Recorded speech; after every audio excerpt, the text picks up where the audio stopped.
This lecture on fiscal issues is based on Chapter 10 of the textbooks, Library Programs and Services, The Fundamentals by Greenwell and Evans.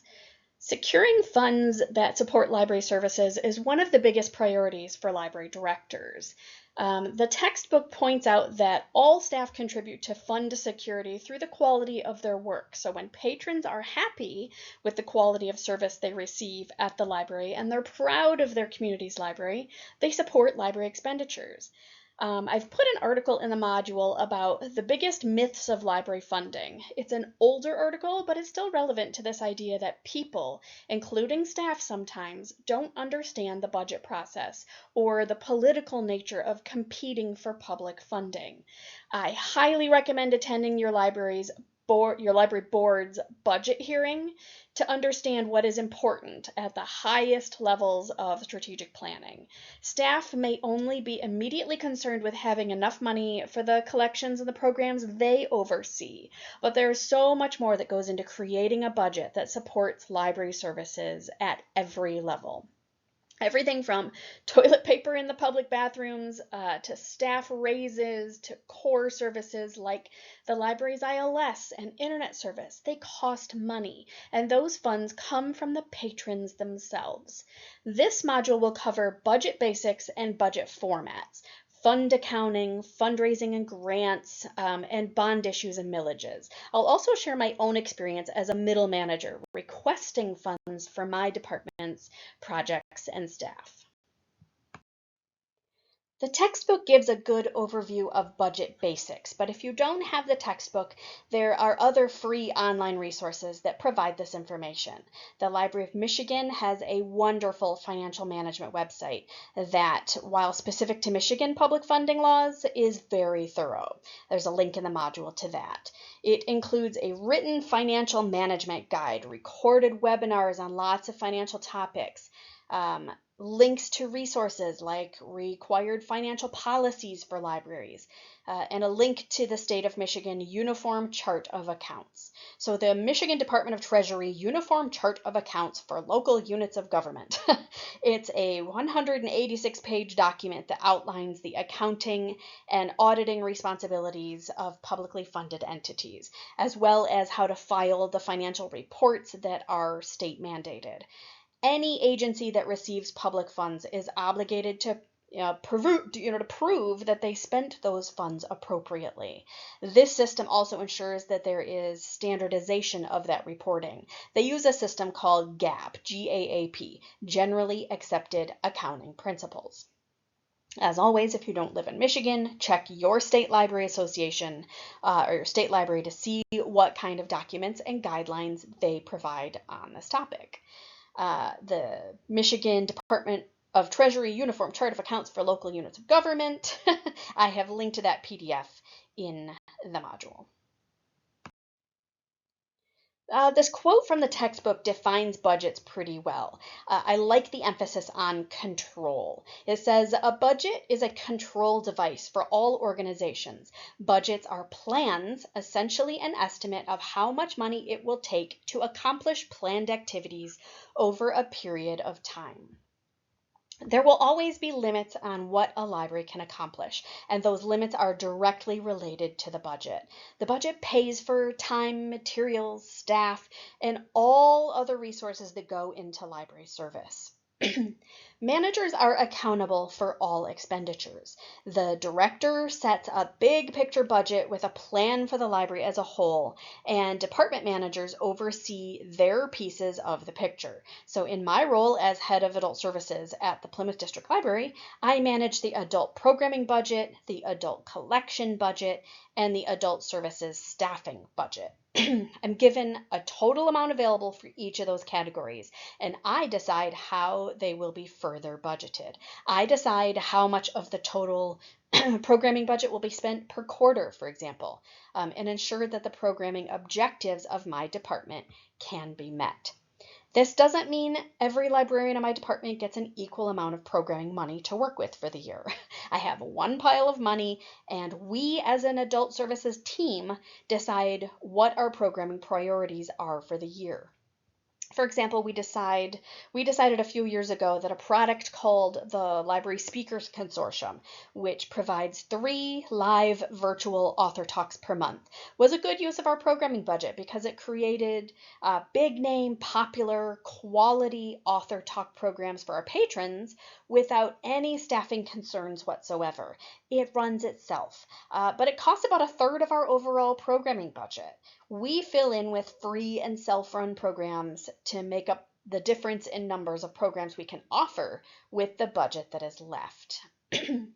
Budgets are estimates. My director puts together a budget in July of the current year for the following fiscal year, which begins in January.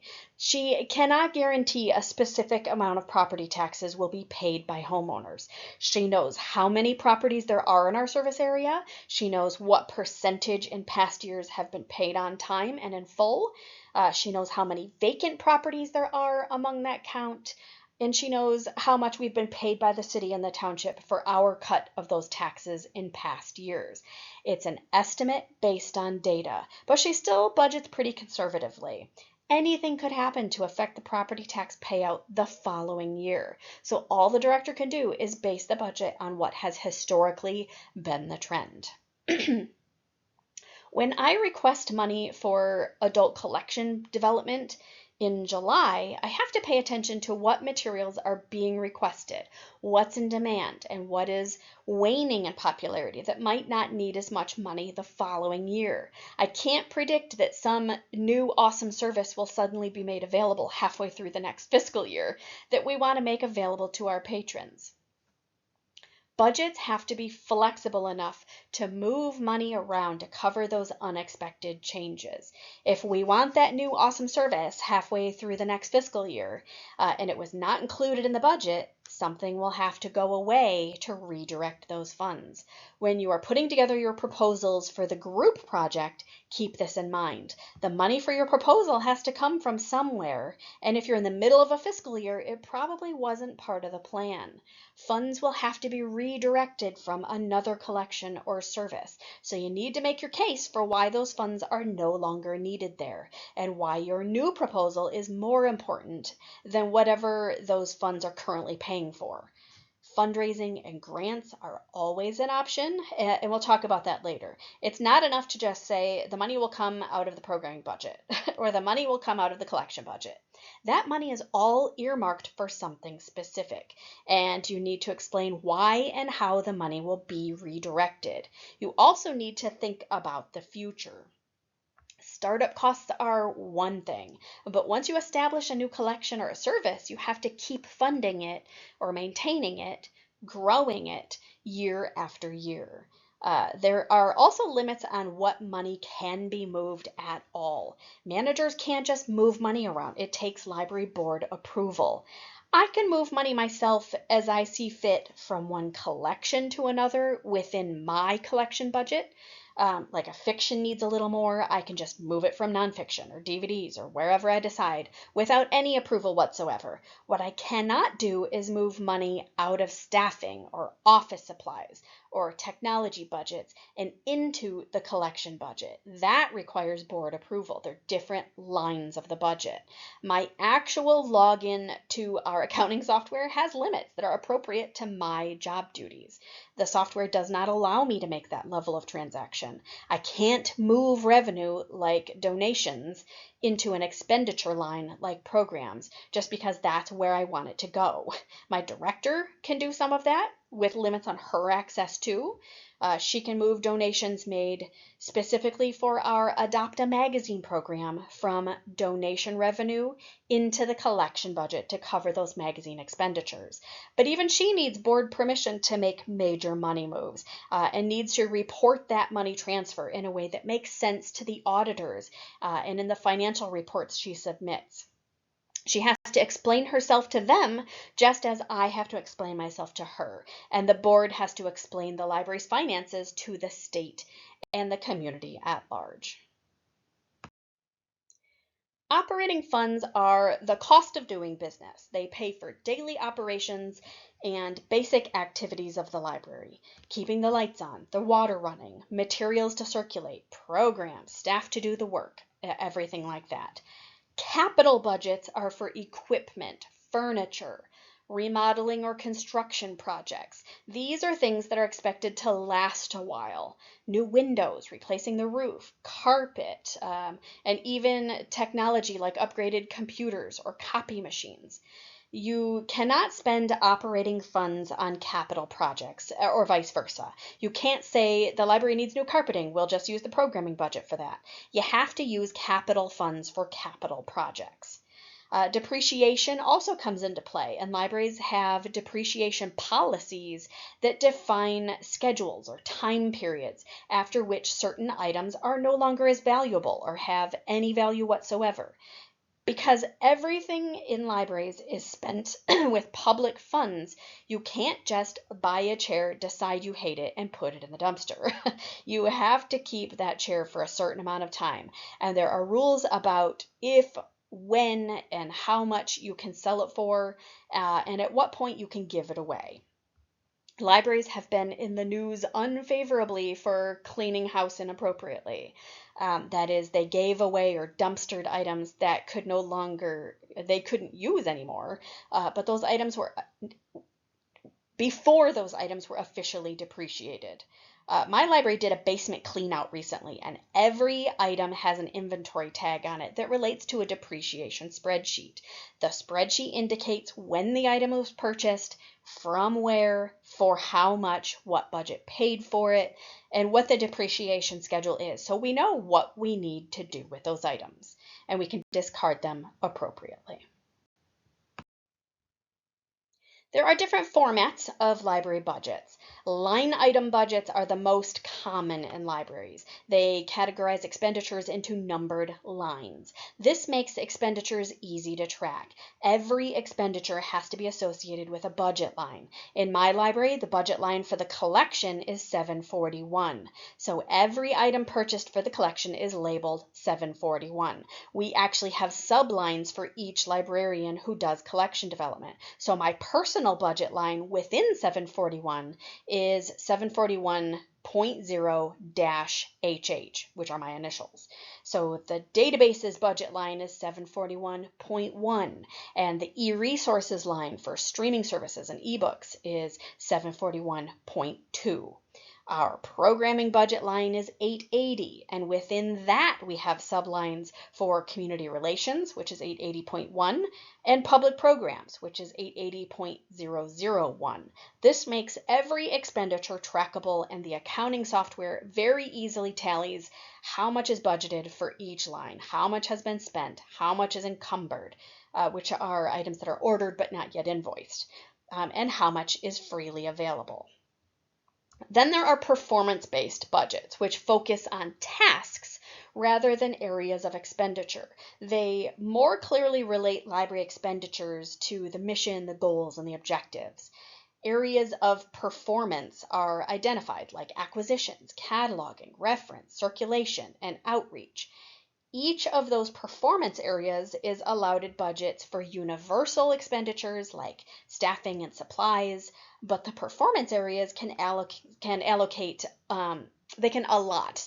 other expenditures to categories unique to their work. So acquisitions might have collection budgets, cataloging might have OCLC fees, youth services might have early literacy toys and programs, etc. The managers of those performance areas can make fiscal decisions that best support their individual work.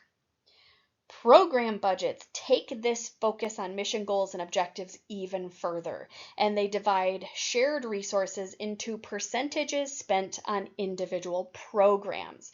Staff who spend time at the reference desk, on collection development, and on programming are paid from each of those program budgets. They attribute a specific amount of time to each program or project. In the performance-based budget, all time spent on cataloging, whether that is bringing new records into the library's ILS, fixing errors in title records already in the ILS, or maybe adding diversity tags to title records to improve accuracy of search results, come out of the cataloging performance area's staffing budget. In a program budget, Any time that staff spend on those projects would be charged to those program budgets.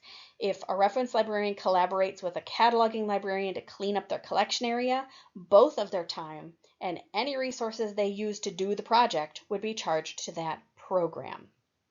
It would take a lot of time to set up a program budget because you would have to so carefully make sure your staff are spending the appropriate amount of time on the programmatic priorities. If you have a makerspace, the makerspace could be designated a program with its own program budget.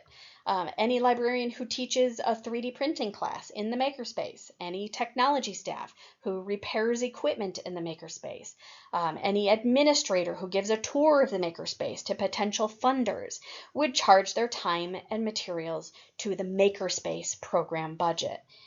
In a performance-based budget, the makerspace might be one performance area within IT. I know that gets confusing, which is why a lot of libraries stick to line item budgets. Zero-based budgets literally start at zero, and the focus is on what functions need to be funded in order to meet the mission. It attempts to remove unneeded activities. Since you start at zero, the budget maker identifies all the necessary activities and makes decisions on how to achieve those activities that identify specific expenditures and the budgets needed. A library might say they have an objective to fill in the youth fiction collection with more diverse books. The lacking diversity categories have been identified. The materials to fill in those gaps have been identified. They will be acquired from an identified vendor. They will be processed with identified supplies, cataloged with identified software and by identified staff, and therefore the cost is X amount. Rather than start with a certain collection budget and decide how much of that budget should go toward the line item of youth fiction or the program of diversity auditing, they start with zero and they ask for what they need to accomplish their goal. If they want to staff 3 desks for 63 hours a week and those staff need to have specific job titles and therefore specific training, they ask for how much it will cost to accomplish that goal. The textbook lists 4 ways that accounting for nonprofits is different, and the focus on the absence of profit-motivated behavior. It also points out that generating income is not the same as generating profit. Libraries generate income through things like grants, fundraising, donations, but they need to earmark those funds for the good of society, not to make a profit. Fund accounting defines specific types of accounts for specific purposes. The general fund shows general revenues, expenditures, encumbrances, and changes in fund balances. It's the most basic fund for general library activities. And a reminder that encumbrances are funds that are set aside for items ordered or committed, but not yet paid for. You buy your books from a vendor and you get the bill a month later. So those funds are encumbered at the point the order is placed and move to expensed once the bill is paid. Debit funds are for paying interest and principal on any debt the library carries. They may have a new facility which is paid off over many years through a debit fund. That's an example. Special revenue funds account for resources that come from special sources like library foundations or endowments. Any money or resources that come with restrictions are usually special revenue funds. If a donor gives the library money but specifies that it can only be used for the makerspace or only for youth materials, the money is held in a special revenue fund that ensures appropriate expenditures that meet those limits. Libraries always prefer unrestricted donations, but people don't want their money paying for, toilet paper and utilities. They want a legacy of supporting what matters most to them. Enterprise funds are for commercial activity. Maybe the Friends of the Library sells library logo merchandise, or the library sells flash drives or charges for printing. That revenue goes into an enterprise fund that is used to make that stock or that service available, rather than to make a profit on that activity. We've probably all heard of return on investment. The library invests resources like time, staff, supplies, and budget, and expects a certain return that proves those investments had a positive impact. SROI is social return on investment, and since libraries are social agencies and not commercial enterprises, different returns may be expected. So rather than profit, for example, we expect a certain amount of use of a service or attendance at a program, or even certain outcomes or behaviors as a result of use of that service or attendance. This is a list of 10 guidelines for any SROI study. It's paraphrased in our textbook from an article by Lingane and Olson and cited there. So I won't read the whole list of ideas, but you can see that two key components of an SROI are metrics and impacts. Metrics are what you measure, and impacts, as I mentioned, are how the investment affects people. Cost-benefit analysis is a great way to create library budgets. Your group project proposals may suggest a cost-benefit analysis as a way to measure success of your proposal. So how will you know if your project worked, if it had the impact you intended, and how does that compare to the investments that were put into it? The main source of funding for most public libraries is property taxes. The amount a property owner must pay for library service through their property taxes is expressed through a millage, and a mill is 1/1000th of a dollar. So property taxes are computed by multiplying the taxable value of the property by the number of mills levied. Taxable value of property is assessed by the assessor and is half or less of the market value of the property. So 1 mill equals $1 collected for every $1,000 worth of assessed property value. A millage rate of 1 mill would cost a homeowner of a $100,000 house $100 per year. Fundraising can include endowments, trusts, living trusts, wills, in-kind contributions, sales of unneeded inventory within, of course, parameters of disposal of public property rules, and also cash contributions. Foundations hold donated funds, and they distribute a percentage for use annually and invest the rest to create an ongoing income for the library. So patients may donate money to the Friends of the Library, to an endowment, to a foundation, or even set up a trust or a will that earmarks funds or property to the library over time or upon their death. Grants. There are private grants from organizations and companies. My library applies for a grant from the Bosch Community Foundation every year. And every year they grant us several $1,000s for specific technology projects. There are also LSTA grants. That's the Library Services and Technology Act, LSTA. Here's how that works, with acronyms explained. SLAA is the State Library Administrative Agencies, such as the Library of Michigan. IMLS is the Institute of Museum and Library Services. This is the federal agency authorized by the LSTA, Library Services and Technology Act, to administer grant programs to the states. Funding is distributed to the SLAAs, State Library Administrative Agencies, by the IMLS according to requirements in the LSTA. State libraries distribute funds to public libraries who meet certain state standards set in a 5-year plan that is submitted to IMLS, Institute for Museum and Library Services. IMLS funding via the LSTA also helps LSAAs, State Library Administrative Agencies, provide statewide services, such as the Michigan E-Library. Bond issues or referenda. Publicly funded libraries have to put bond issues to a public vote. They can issue bonds with public approval to finance major projects like a new building. Bonds carry an interest rate that is paid throughout the bond's lifetime, 10 or 20 years usually. The bond issue vote requires the library to pay the annual interest rate. So public libraries can borrow money and issue bonds to reflect that borrowing. And there are limits on how the bonds are issued and how much interest is paid related to usually state laws.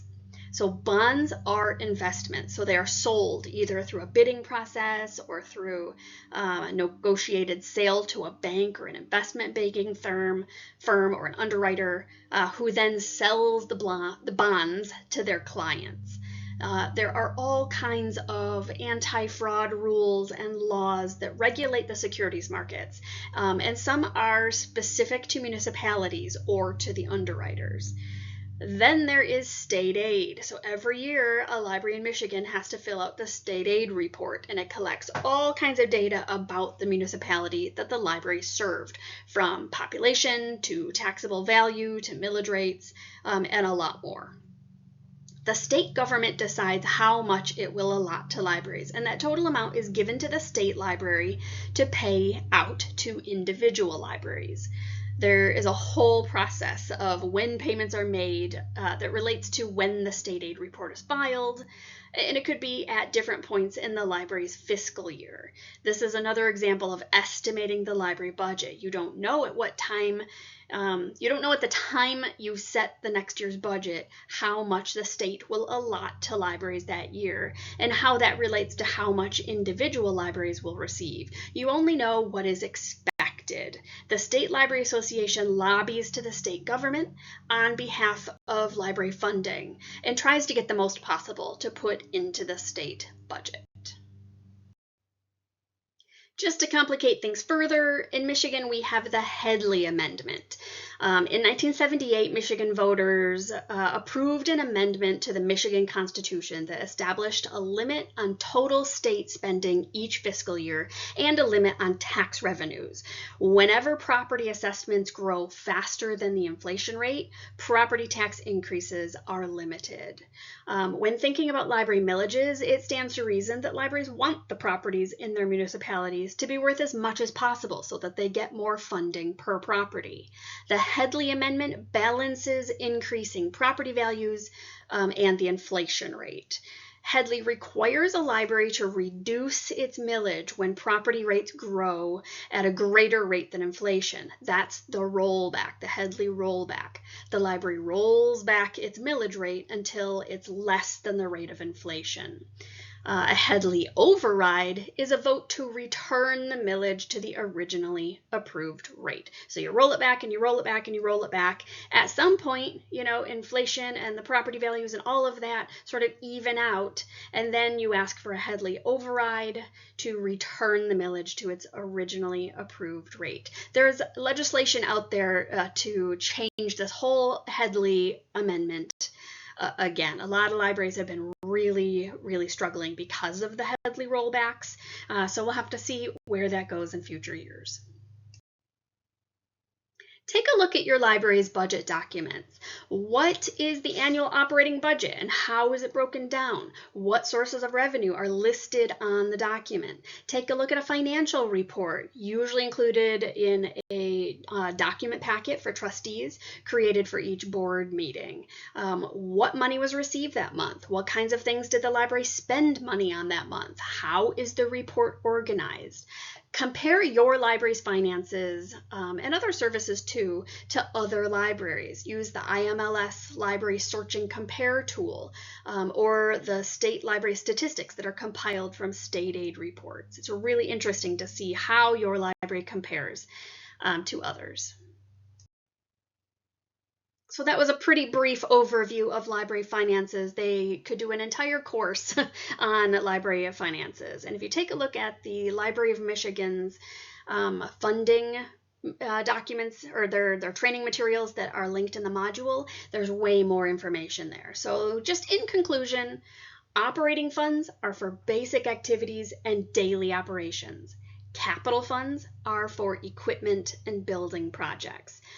The four main budget formats for libraries are line item, performance-based, programmatic, and zero-base, where line item is the most commonly used. There are special accounting rules for nonprofits. The four most common funds included in library budgets are the general fund, debit funds, special revenue funds, and enterprise funds. SROI is social return on investment, and cost-benefit analysis helps determine how public funds are most efficiently budgeted for the good of the community. Libraries are primarily funded through property taxes, via millages, fundraising, grants, bond issues, and state aid. The Headley Amendment limits how much of an approved millage can be levied on properties based on inflation rates. Library financial documents are open and available to anyone to see. They are included in monthly board packets, and they're often published in library websites. So you can compare library finances through the state library and through an IMLS tool called Library Search and Compare.